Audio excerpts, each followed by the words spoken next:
Hello, this is Dr. Sam Kazia. It has been a great privilege for cardiovascular consultant physicians to take care of you. We are thankful that some of our patients have chosen to share their own stories with you regarding their care here.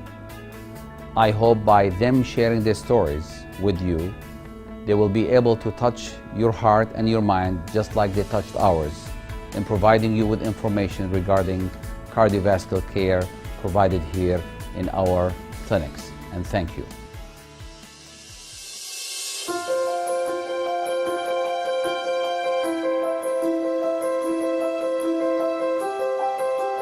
My name is Darlene Thomas, and I've been married to my husband George Thomas for 50 years this year, and I'm so happy that my husband is with me today.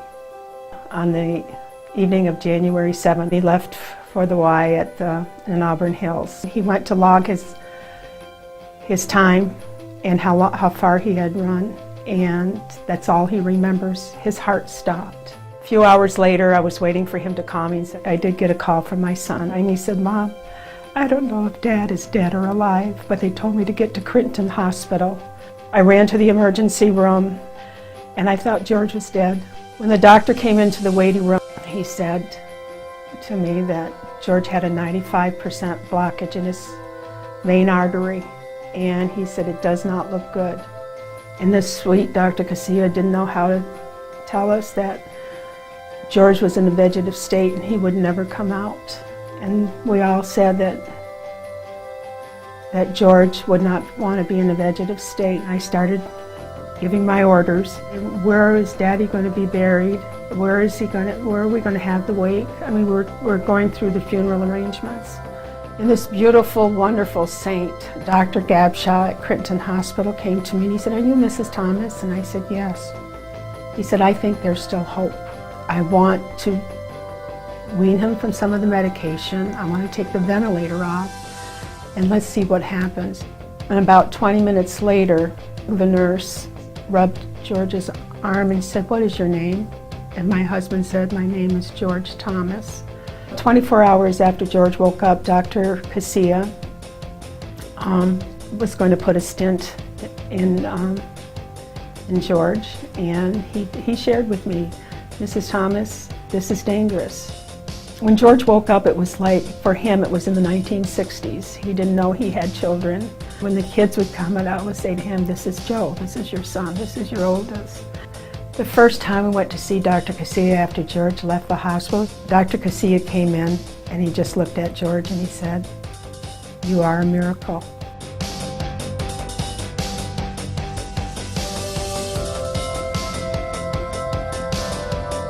I felt like I had to ask the doctors, what can I do?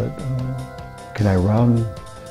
He never had someone my age ask him if they could do it. Of course, when he said I could, I did. I want to tell you a little bit about my husband now. The other day, he ran his first 4 miles. The first weekend in June, he'll be doing the Oak Apple Run. He's playing basketball with his grandchildren to exhaustion, might I add. I can't tell you the improvement in his memory. And it's not 100%, but it's pretty darn close. He remembers the important things, like his bowling scores and his golf scores. We go back and revisit everyone that took care of George. People at the YMCA, the Star EMS, the nurses, Dr. Gabshaw's office, Dr. Casilla's office.